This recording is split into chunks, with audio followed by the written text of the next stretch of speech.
This weekend, the UFC returns to Australia with many of its native sons and the future of the middleweight division up for grabs. Welcome, everyone. My name is Luke Thomas. This is the UFC 234 pre-fight show. I'm sitting next to the Iceman himself, Chuck Mindenhall. Chuck, it's a card in Melbourne, Australia at the Rod Laver Arena. I'm told a lot of tennis is played there. For whatever that's worth, not much. Not much of a card, but there are at the top of it some incredibly interesting fights. As I mentioned, this is really all about moving that middleweight division forward. Let's start, if we can, with that main event. Their champion, Robert Whittaker, takes on Kelvin Gastelum. Pop quiz. When was the last time that your champion, Whittaker, lost? Ooh. That's a good question. I don't know. 2014, when he was a welterweight against Wonderboy Thompson. Since then, he has been on quite a streak. Finally gets a chance to move past the Yoel Romero chapters. What do you make of this matchup? What reasonably is attainable for him here, aside from the obvious things of what comes with a UFC victory? Well, I think that he's getting a chance to defend the title for the first time on his home turf. He's getting that treatment, and I think this is a big opportunity for him to become like that national treasure, if you want to call it that, and to really open some eyes, basically, to how good he is. I think in the bubble we see that. We've seen what he's done, but his rise has been very quiet, honestly. Even going into that Yoel Romero fight, I don't think people knew just how good he was unless you were truly paying attention. This might be the fight that kind of get him over the hump a little bit. Certainly helps to have the co-main be a big event as well that might play into the dividends there. You know what I notice when I look at traffic about Robert Whittaker? In Australia, that market locally seems to really respond to him. We've talked about this before. You get your Santiago Ponzinibbio's. Now, he's not a champion, but in Argentina, he's the king of all kings.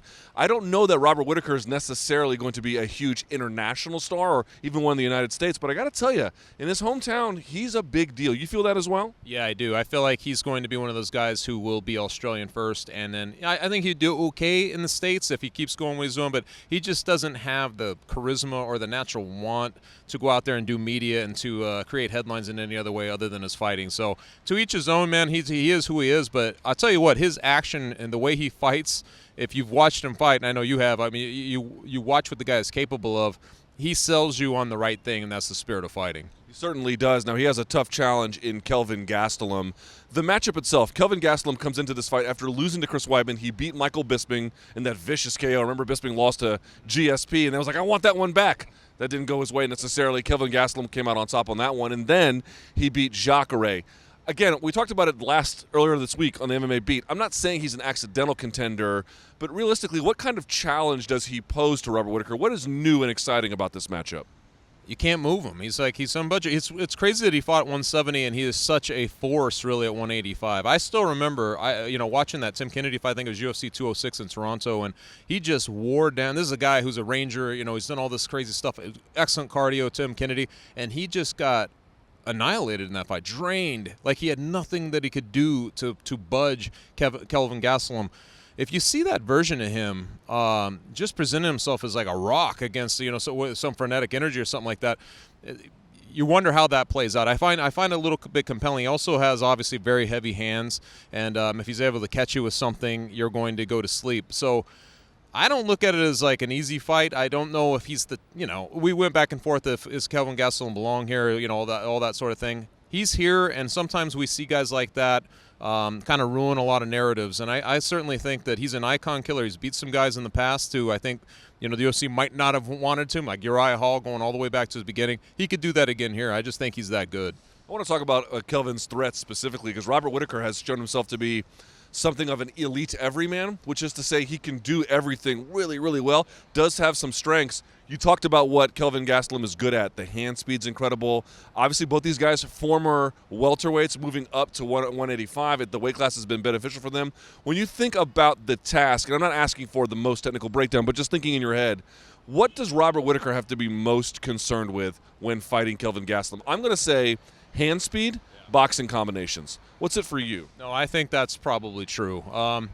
Kelvin's pretty good. I mean, he's such a young cat. He's always adding more stuff to his game. I feel like you see a little bit of stuff. And I do think he may try to grind it out a little bit, try to get it in some spaces that maybe renders Whittaker not as effective, take away his space a little bit. But, yeah, the hand speed, especially on – I keep imagining maybe on a break or something because Kelvin Gastelum's a pretty short guy, pretty squat. All his power comes up through his legs. I think he uses his in-punching really effectively. I think if he lands something off a break, a separation, or in a scramble, you could see where that might be big trouble for Whittaker. And then conversely, Robert Whittaker, so many tools.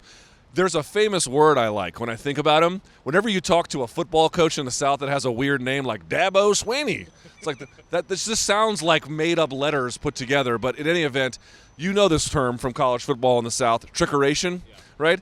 When I think of Robert Whittaker, can he strike? Yes, with fundamentals too, clear fundamentals. Wrestling, the same bit. To do what he did against Yoel Romero was so proof of concept. But when I think about him, I think about a guy who has athletic tools, yes, but trickeration, trick plays, look up here, strikes you down there. That, to me, is what I think Kelvin Gastelum has to watch out for the most. Yeah, no, I agree with you 100%. And also, don't be fooled. I think Kelvin Gastelum, a lot of time, we've seen him land some big shots in the past, and he knows he has the guy hurt. Don't fall in love with that concept because we've seen what a dog Whittaker can be. He can take a shot, and unless he is 100% flailing on the ground, he better not let up because I know that Whittaker can come back and, even after something like that. Now, I don't want to ask this question because I think it's the biggest deal in the world, but I'm just going to ask it because it's due diligence. To me, this win is important because I take Kelvin Gastelum seriously as a contender. Yes, it's only 2 wins that take him to this position, but we all know the quality of opponent that he is. Nevertheless, I don't see this as the kind of opportunity that's going to really boost Whittaker's profile internationally. We kind of alluded to it earlier. To me, when you think about the spoils of the victory here, this is sort of that insider's view of we knew Whittaker was legit. Now we know he's even more legit if he wins, or conversely, Kelvin Gastelum. What a moment this would be. Last picked on Ultimate Fighter, now UFC champion. No, I agree with you 100%. I think those are really the stakes. And I think it playing in, obviously coming as the crescendo of a night when there's really 2 big fights, and that's the ones we're talking about. And we will know who already won the Adesanya fight, and Anderson Silva. So we will have something in play stakes-wise, just like that when that fight comes on, and I think that that's going to make it seem bigger. We talked about this again earlier on the MMA Beat earlier in the week that this was a 4-man tournament at middleweight. Do you like how the UFC did this? They've done it before in different ways where, remember that one time they had the all-heavyweight main card? They're not doing this. It's only the 2 fights, but it's the most 2 important fights on the card, main and co-main, and you have to think that the co-main event winner is going to get a title shot. Not a guarantee, but you have to think that. Do you like them co-aligning everything in a division all at once? I do, especially in that division. I think we've seen so much bottlenecking and so many weird circumstances arise in that division. It's kind of fun to be like, okay, wait, here's a very simplistic way of looking at it. There's 4 middleweights fighting on this. The 2 winners face off, and you got a big fight. And honestly, regardless of what combination you do, I honestly think it'd be a fun fight, no matter what happens in that. If the next title fight comes out of those 4 guys, I think it'd be good. So that should make it fun. Then we go to the co-main event. I think it's the one that everyone's talking about the most, where there's the most amount of intrigue. Understandably, you got the hottest prospect going up against the biggest commodity in Anderson Silva. So that, of course, being Israel Adesanya taking on Anderson Silva. We don't know what the stakes are. We think it's for the co-main event. If I had to ask you, let's say I knew nothing about this fight, give me the elevator pitch. Why is this fight important, and why is this fight exciting? The go to the past against maybe the go to the future. I mean, and I really believe it is sort of like a mojo baton being passed right here, because you have a guy who for the last decade has just wrecked shop in the UFC, considered one of the best. He went 16-0 during a stretch, which is unheard of in the UFC, especially considering he had, I don't know how many title defenses, but I know it was a record. It was a record at the time. Just knowing that he had that kind of mystique, his entourage, everything that went into him, and you have basically the new guy coming in. He's not the youngest. I think that Adesanya is something like 29 years old. He's almost 30, but he has been professionally fighting for a long time. He's way poised for this situation. We saw that in the Brunson fight at Madison Square Garden. I just think you're going to see 2 guys in Sublime Strikers, but a baton presumably will be passed that night. And really it comes down to who showcases on who styles on who. So let's talk about Adesanya, the new dog in the yard, marking his territory everywhere, as he likes to remind everybody. He's just an exciting prospect in every way. I said this before. The UFC should get some credit for promoting this guy the right way. Now, if he doesn't win on Saturday, all this is for naught, but this is what the promotion is supposed to be doing. Can you think of another situation where you saw a contender just get promoted the right way?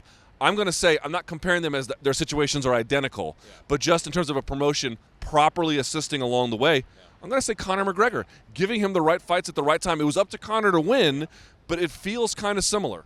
Yes, because there was an escalation, I think, to maybe the Dennis Seaver one was the weird curveball, but they wanted to kind of get him known in the Boston market. I remember that whole thing. Maybe he wasn't the best guy at the moment, but almost everything else in that trajectory was a small escalation to a large escalation to big-time scrutiny to big-time magnitude, and then suddenly he is who he is. I feel like they're doing the exact way here. For the reason that, like I said, it's a transference of brands. Like, Anderson Silva was the guy. Here's the new guy, and I think that, Adesanya just has that. He just has that thing about him, and who better to take it from than Anderson Silva? So I think that that's like the. It's like one of those old-fashioned. It's a fun fight in that sense, in an old-fashioned sense of the new guy having to push out the old. And to me, it's like other people have beaten him at times where there's been a little bit of controversy. You don't want to take away anybody's win, but you just have to call it what it is. There was the leg break. Obviously, it's terribly unfortunate. And the first fight with Weidman was clean. He knocked him out, but he was kind of clowning, and people said, well, how would it go in the rematch? And there's a little bit left undo there. Michael Bisping won and obviously had a great success. But as I mentioned before, it's a little bit of like strategic volume. Yeah. This time, if Adesanya wins, we don't know, but he's not going to wrestle him. You know what I mean? He's going to fight him head on in the ways that speak to Anderson Silva's strengths. And if he does what we think he does, I mean, you couldn't craft a better star-making performance. They will accommodate each other 100%. I feel like that's the perfect lure for Anderson Silva. I wrote a piece about it that will come out. But basically, it's almost like the Point Break thing when Bodie wants to go catch the 50-yard storm wave and Keanu Reeves' character Johnny Utah's like, go ahead. He's not coming back. It's kind of like that. They're pushing Anderson. So, hey, you get the title fight next, buddy. All that sort of thing. But he's not coming back. That sort of idea. But I think they accommodate. The fun thing about it is they won't try to pretend that there's something else. They'll go in there and try to beat each other basically at their own games. And for folks who may not know, this is the most Anderson Silva from a betting odds perspective has ever been the underdog. Let's just imagine, if we can, a scenario, though, where he wins. What does the UFC do with that? You've got a loss now for Adesanya. All of a sudden, Anderson Silva's back in the title picture. You did promise him verbally, which we know doesn't mean much, but still, it is hanging out there in the ether. What happens then? Well, I think that you got to do the fight because, honestly, when you look at a title fight with Anderson, I think they would have to go through with it. And again, we know how this fight game works, man. It always goes so crazy, and we know how Anderson Silva is. Once he gets to the point where he has some leverage and power, he makes the title picture confusing himself. But having said all that, he doesn't have the belt. He would be going for the belt. I think he would be fine fighting whoever. It'd be up to the UFC to determine should he get it. I think he should because there's just not a big queue right now behind him. He would have as much merit as anybody by beating Adesanya, and he would have the timing and all that stuff in the correlation. He was supposed to fight Gastelum before suspension, so if that happens to be the case, you finally get that fight. I think Whittaker versus Silva, given that Silva looks good, becomes a big thing for your imagination too. So that'd be good. Let me ask one question that I don't think anyone's gotten to this week. Think of all the athletes in your mind, MMA or otherwise, who have had catastrophic injuries. Now think about the ones who made it back, who got back to elite level. Now, the time horizon. So I looked this up. It was about 3 years and some change for Frank Mir after his terrible motorcycle accident. Of course, he was also in his late 20s, early 30s, I think somewhere around that, right? Yeah. So it's a bit of a more rehabilitative state. Paul George had a similar kind of injury. Gordon Hayward had a similar kind of injury. Now, Gordon Hayward hasn't returned to form, but Paul George has. Let me ask the question in this way. It's been 5 years since that terrible leg break, give or take, right? Yeah. Has Anderson Silva been given enough time to come back? I mean, he's 43 years old now, and I'm like, I think so, honestly. But he was, like you mentioned, I think the big difference is he was, then 38 when this happened. And I just think that your body is different at 38 than it is when it's 28. And who knows to what tangle this goes into the, alleged PED use or anything else. You just don't know the whole extent of what's going on. But the big thing for me is he has not looked the same, essentially, since then. So you just don't know. He's been off for almost a year at this point. He has. He's been off, and I would say that everything is stacked against Anderson Silva. There would be almost no logical reason for him to win a fight like this. Right. But if he does, I think that just goes right into the mystique that he already had. He's already fostered it for so many years. It would just go right into that, and you'd be like another improbable thing. In some ways, you don't want to say it's a no-lose situation for Anderson Silva because if you get knocked out in the late of your career, these guys begin to feel bad about these losses, and they want him back. And so I'm not going to say that, but in some ways, it's a decently advantageous position. No one expects you to win. If you do, the world is your oyster. The card itself, Not the strongest one I've ever seen from the UFC, but there are some other gems on there. Hani Yahya versus Ricky Simone. I'm looking forward to that. Anything else catch your eye? I mean, I mentioned it on the beat a couple days. I like Lando Venata. I like the idea that his back is against the wall. He came in, guns a-blazing against Tony Ferguson. He didn't win the fight, but I think he put a precedent for himself out there, and it'd be fun to watch him come through in this situation. So I got my eye on him, I think, in this one. And then the card opens, I believe, with Jim Crute, another Australian who's been looking pretty good in the light heavyweight division against Smiling Sam Alvey. So keep your eye out for that one as well. Montana De La Rosa's on this card. A bunch of donks from the Oceanic region. It's kind of cool to see the Oceanic region be able to have this kind of success. And that's one thing about co-opting that entire top of that middleweight division. It's not just that they're doing it. The only person, well, I mean, you got two people in the fights, one in each of them, who's from that area. It's one thing to co-locate a division. You're also geographically locating it in a way that makes promotional sense. No, I agree with you 100%. And it's really interesting if you look at the ESPN portion of this card. I mean, people won't know those names. I feel like this is a true showcase moment for some of these fighters.